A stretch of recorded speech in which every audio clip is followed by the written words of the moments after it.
Hey, this week on the 167, we talk hope, habits, and how to perceive when God's doing a new thing. Welcome to the 167.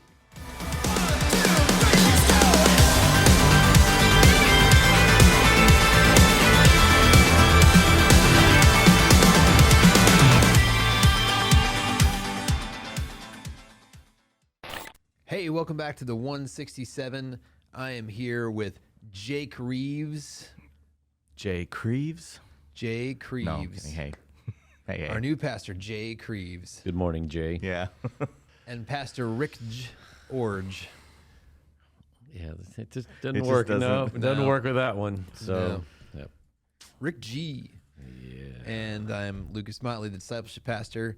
And this week we are talking about week 2 of our series, Back to Better, right? We're talking about how we are not called to go back to what we just escaped from. We're not going to go backwards. We're going to go into something better, something God's promised us. Yeah. So, the message this week was kind of tapping into the prophet Jeremiah and the word of the Lord that came through him to encourage God's people in this place that he had exiled them to. It wasn't exactly what they had envisioned, but God took them to this place and then said, go ahead and get settled in here, build some houses, right? Get this foundation established for you, for your families, because I'm doing something. I'm doing a new work in you, and I want to get you prepared now, not just for what I'm doing now, but for something that I'm going to take you into that's better than where you've been, even better than where you're going to be now, but you got to be prepared for it. So that's kind of where we landed in Jeremiah 28 and 29. Which I was glad that you covered that, because honestly, Jeremiah is one of those pet peeve verses. It's a kitchen wall verse. It's a kitchen wall verse that people are like, oh, I know that has the plans that I have for you, so it means that everything should go my way all the time. And I'm like, no, what he's saying is settle in.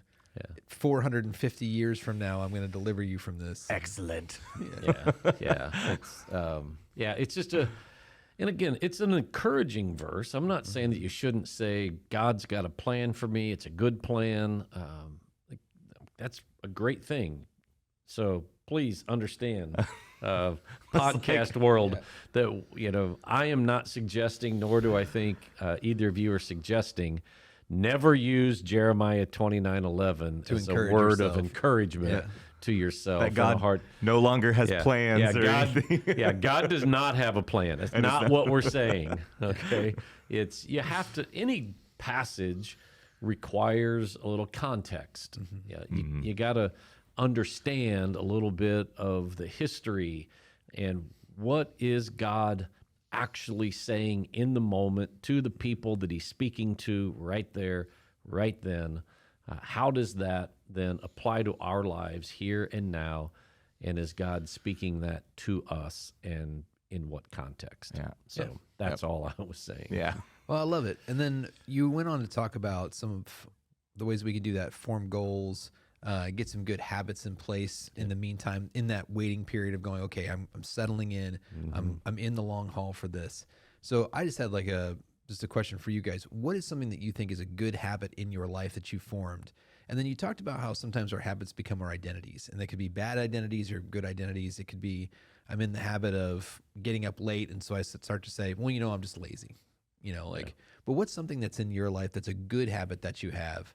And then I was going to ask, has it become an identity for you? Are we being spiritual or just just in general? It could be mowing your grass. I don't know. Yeah, no. I am the mower. I think just, again, there are probably a multitude of things to draw from. And so probably a habit that I have is like an early riser. I tend to just get up early, get my day started, go work out, get to the office early, just begin the day. It's kind of my, it's become my sweet spot. if I don't get things done between here in the office between 7 and noon, I become way less productive. And so I've developed a habit of just setting my alarm, getting up early, going and working out, getting here and getting started. I don't know if that's become my identity or not. I mean, that would be Sure. I mean, something that somebody else would have to answer for me. But I'd say enough in the sense that we know if we're looking to find you, it's going to be typically in the morning, and it's an oddity if you're not here in the morning. yeah, Well, and that's a good example of something that can become your identity, because if you're somebody to say, which one of you is an early riser, are you going to raise your hand? yes. Yeah. Yeah. So that becomes Oh, something I didn't know if that was a trick question. it's Yeah. not rhetorical. Okay. Yeah. Yes. But I mean, like that's something that you can claim as an identity. I mean, and there are plenty of people that don't. Plenty of people that they sleep in, or they have bad sleep patterns, and then they go, "Well, I'm just not an early riser." Like, no, you were playing Fortnite till 3 a.m. Yeah. Now, the bad habit would be staying up late and kind of having that pattern and that habit. So sometimes my sleep is not what it should be. Yeah. Right. So I stay up later than probably should stay up because I still get up at the same time. Right. So They go to bed at 2, wake up at 3:30. well, maybe not quite that extreme, but yeah. But again, that's become a pattern, and it's not. Again, I'm not suggesting that's a healthy pattern, but I've over the years now and this is going clear back to when I wasn't even in full-time ministry, and I was working warehouse work and weird hours. I developed this pattern and this habit of 5 hours of sleep a night, somewhere 5 to 6 hours, and that continues till today. It's probably not a good sleep pattern or habit, but it's kind of what has been established, and so not everything that you do is good. Yeah. That's right? true. So What about you, Pastor Jake? Yeah. I'm trying to decide what I want to pick on this because I have so many good habits. yeah, I mean, like of recent, I have never been a person that enjoyed working out for the sake of working out. I enjoyed sports. I enjoyed Amen. things that forced me to go move my body while I was having fun. And I don't really have the time to invest in like full sports leagues and everything to get the workout that I need. And so really in the last probably couple years, I refuse to call myself an early person, but I'm becoming an earlier person.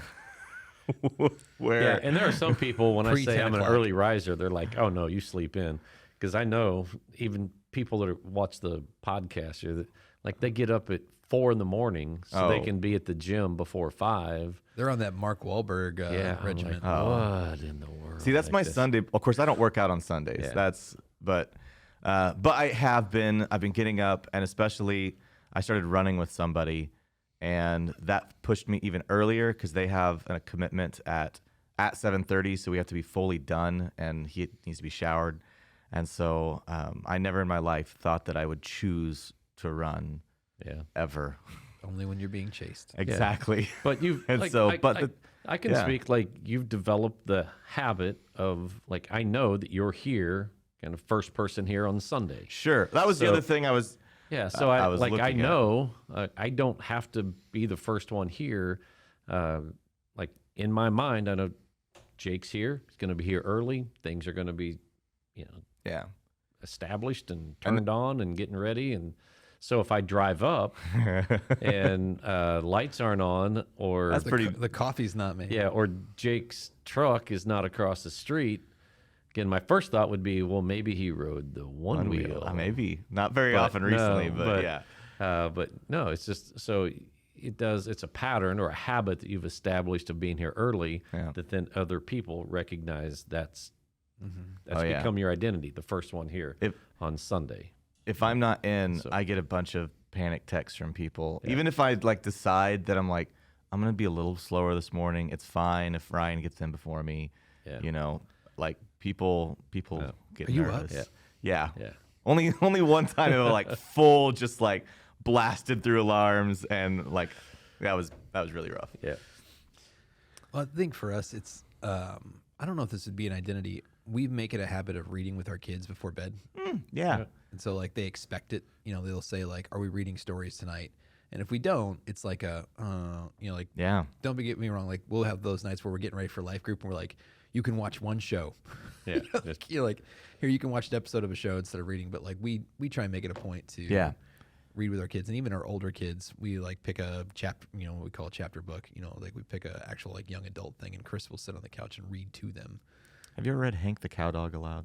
No, Oh, sorry. Hank the what? Hank the Cow Dog, man. Sorry, that just made me think. I'm just gonna put it on my list. You should, man. It's an adorable. I don't know. He's a farm dog, but anyway, there's a buzzard in it that has a stutter, and I just remember being a kid, and I'd always make my mom read that because it's like da da da da, Yeah. And I had a stutter as a kid, so Well, I that's don't know. that's my I'm thing. gonna Google Hank the cow dog. That's what I started to get into when our girls were little. I started to make voices. So now all the different books have different voices that go with different characters, and I have to remember them all. And so, like, Oh, yeah. And some of them are annoying because we read a book that's called like The Ice Princess, and it takes place in a place called Frostovia. Yeah. And so I'm like, oh, Frostovia. And so all the characters talk like that. And Mare's like, Daddy, I don't like that. I'm it's like, funny because Penny throws her hand over my mouth and she's like, "Stop it! You're not Daddy anymore. I don't Yeah. like it." And yeah. so It's like I do it just to annoy him now. I'm like, Princess Snowbell from Frostovia. I hear voices. Yeah, sometimes. It's like, That's also how it's Pastor a whole Rick, different thing. It's like, Pastor Rick comes and reads the Bible to us as a staff. I was like, I'm waiting for Pastor Rick to do this on Sunday morning, where he's like, "Now Paul is always going to have a German accent." and then Peter came to me and said, Jesus. yeah, like wait a minute. And John was like, hey, buddy. I'm terrible at voices because they always like they get all mixed tend to up. sound the exact same. It's like, so I'm just not good at that. It's fine. Well, what we were talking about this week, though, is establishing new habits, but how enticing it is. Like, I think about that, Jake, when you were talking about like running.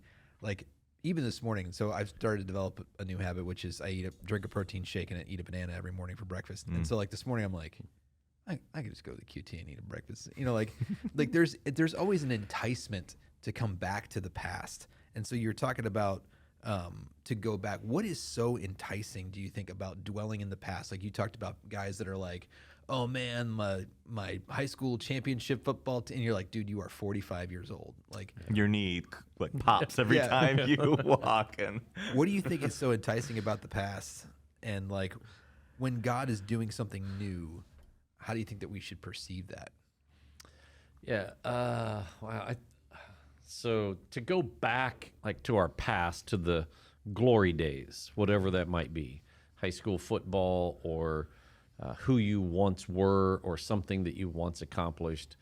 I think part of that is because we tend to be ego-driven. We like to feel good about ourselves. So anything that we can tap into in the past that helps validate who we are now, we grab hold of that. So it really is an effort to sustain or to support our identity, even though, like, everyone understands that's not who I am anymore. Right. But in your mind, we try to get back to the thing that made us important, that made us valuable, and relive that to keep it fresh, so that we don't have to deal with our current lack of success or our current struggles in life, that we can go back and kind of feel good. So it's an instant serotonin hit. Yeah, and I think everyone recognizes at some level that it's a very superficial, it's a fleeting kind of feeling, but it's what we have, and so we kind of hold on to that. Well, and I think that, or maybe do you guys think that is, if we're doing that a lot, is that symptomatic of like, hey, we're not succeeding currently? Like, do you feel like that should be something that we should pay attention to? Like, Oh, definitely. Sure, Yeah, yeah. absolutely. Like- Yeah, it it masks the lack of success that, because everybody knows. Like, so when I said in the message, some people are driven, they have goals, they're written down, and they're striving to achieve those goals. They're moving forward. Yeah, other people have goals, they're not as written down or specific, and oftentimes struggled to achieve those goals. And so everyone has some goals, things that you want to accomplish, or I say the vast majority of people do. And so if you're not achieving those goals, well, I don't want to just go through life feeling like a failure. So I got to grab a hold of something that validates my lack of success now. And so we live in a culture where people look at, what are you doing? What are you achieving? Success is it's a very ambiguous term, what success is. But when we think that we're not being successful, we got to do things to try to Rather than to shadow that or to mask it over and elevate something else. So in a spiritual sense, the easy thing, like from a church standpoint, is to go back to say, well, there was that time back, 20 years ago, this was a hopping place, and this was, I went on a missions trip 10 years ago and saw some incredible. Well, what about the next 10 years? But if we can go back to relive that time of glory, then it kind of diminishes the lack of something kind of impactful that I'm not doing right now. Yeah, Right. yeah. Which I think it's okay if you're doing that as a like a pick me up. If it's I'm pressing forward, but I'm looking back and I think, man, I've come really far. But if like you said, if you're dwelling back there, if I'm living back there, We're called to remember that God's been faithful to us. Yeah. That's And that's continually why- throughout Scripture. Right. But that's So the great example of that and a healthy balance is like in driving your car, there's a rear view mirror. And it's helpful to glance in the rear view mirror occasionally, sure. just as a reminder of where What's you've around been, you, but yeah. kind of what was and what's coming and whatever. So you can glance in the mirror, but if you try to drive your car any distance just staring in the rear view mirror, you're going to crash. Yeah, it's not going to go well. So you can't live life staring in the rear view mirror, but you need to just glance back occasionally as reminders and as to get a vantage point of, hey, yeah, I'm making some progress. right?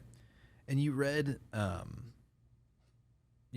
Isaiah, where it says, "Forget the former things; do not dwell on the past. See, I am doing a new thing.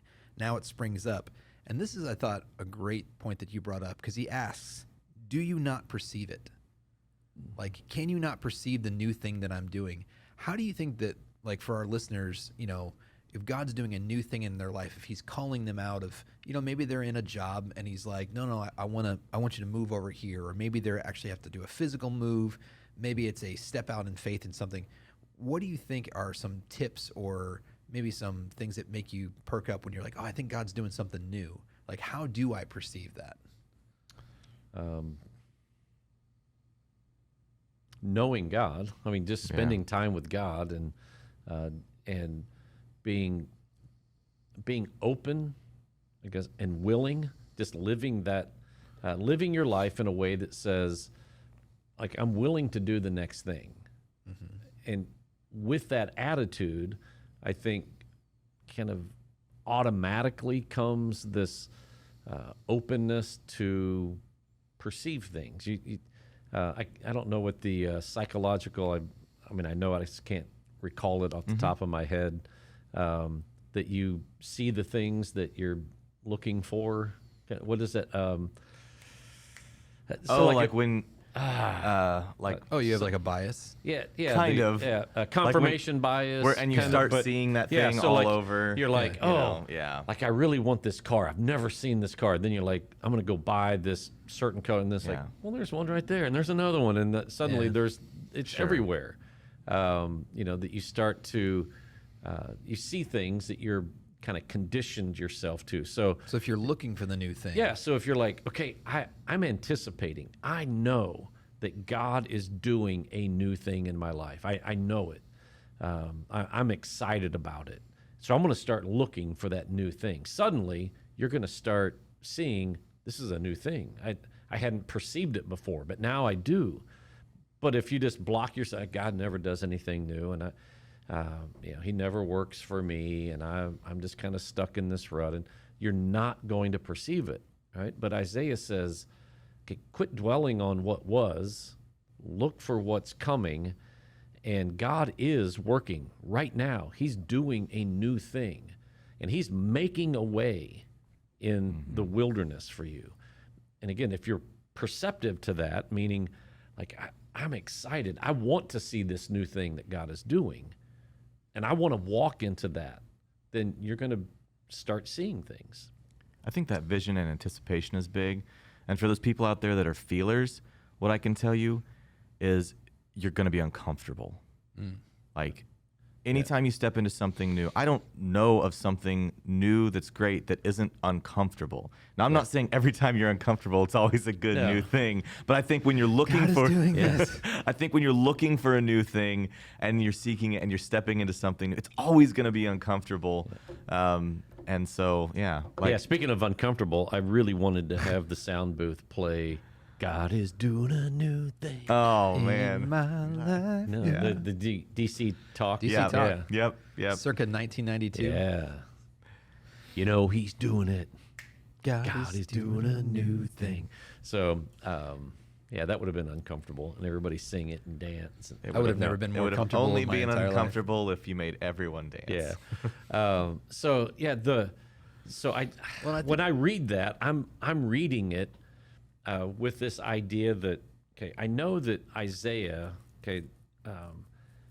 like he's speaking to people, like a specific group of people, but God is using that in my life, and so when I read that and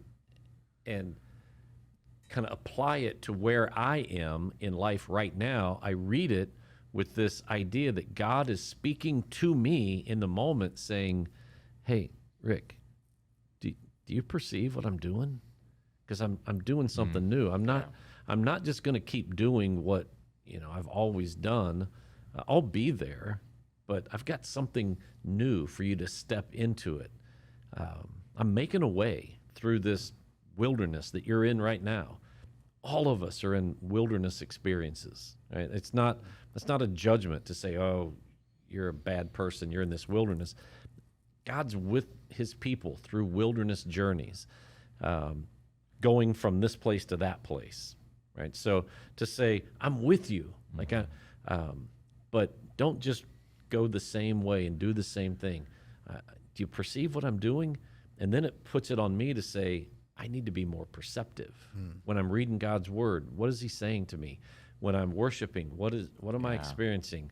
When you were talking about that this weekend and just now, the thing that I think of when I think about this is serial killers.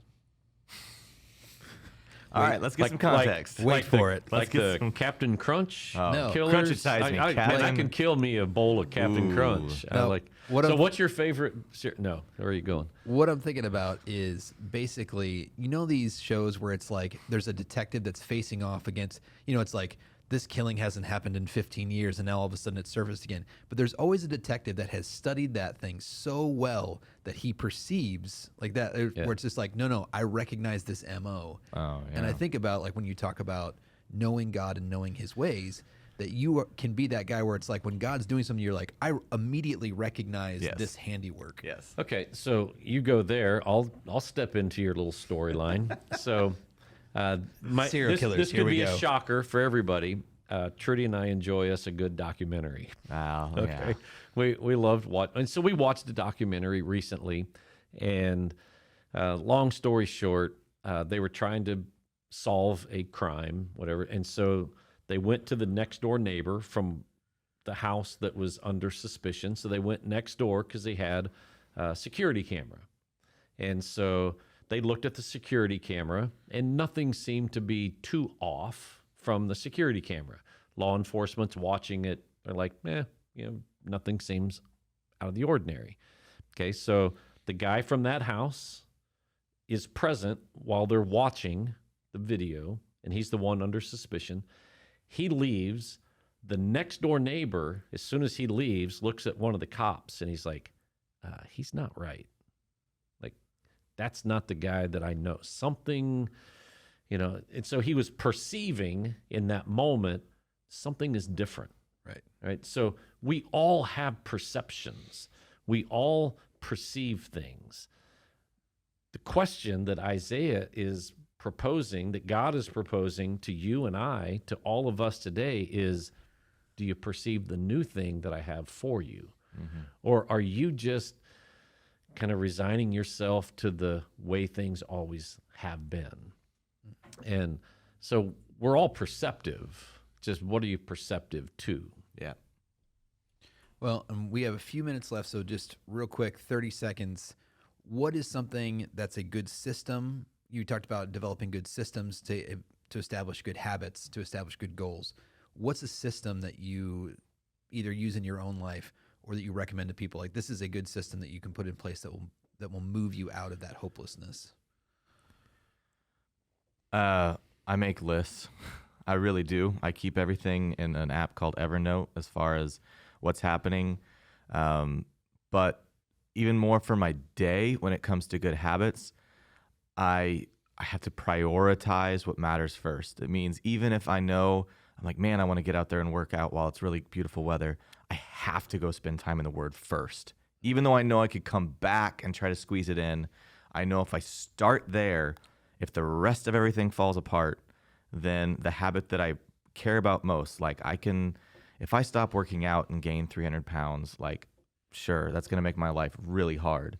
But at the same time, like, as long as I'm still in the Word, I know that's not like a healthy balance thing, but it's priority. Yeah, I'm saying, so like we've all seen that, the big and small rock. Yep. The illustration. big rock in first. Yeah. And so you gotta find what your big rock is, which needs to be Jesus, and then start there. I am not a list maker, but just things that I'm a writer, so I get, you guys make fun of me a lot. Whatever, Sarah in the office kind of ribs me a little bit about. So I just have yellow notepads or white, and I just write things down on paper. I'm a visual paper writer. You guys are like, well, just put it in your phone. Well, no, I'll write it down and give you the paper. They make little check boxes now. Yeah. So I write things. It's just not in a list form, but I just, I guess the habits, again, the things that I've developed, just work for me. And I think that's the important part, is your habits don't have to be my habits. Yeah. And what works for you might not work for me, but we all have either good habits or bad habits, and we know what they are. Yeah. Right? And so it's just a matter of finding your sweet spot and saying, these are some things that I need to establish in my life that will help me get better, that will help me perceive God more completely in the things that he's doing in my life. And to acknowledge the bad habits, the things that are detrimental, and say, I need to start limiting those in my life and try to whittle them out. So, which I would say, start small. Yeah. Give yourself grace and stick to it. Yeah. So I did mention that the small changes, we got to make the small changes. Well, we'll continue talking about this next week. Join us next time here on the 167. If you enjoyed this episode of the 167, make sure you like, subscribe, follow, get notified, leave a 5-star rating and a positive review. Tell all your friends to listen as well. Make sure you go over to newlifegardener.com and check out all that we have to offer as a church, and check out our messages online as well. Thanks for listening.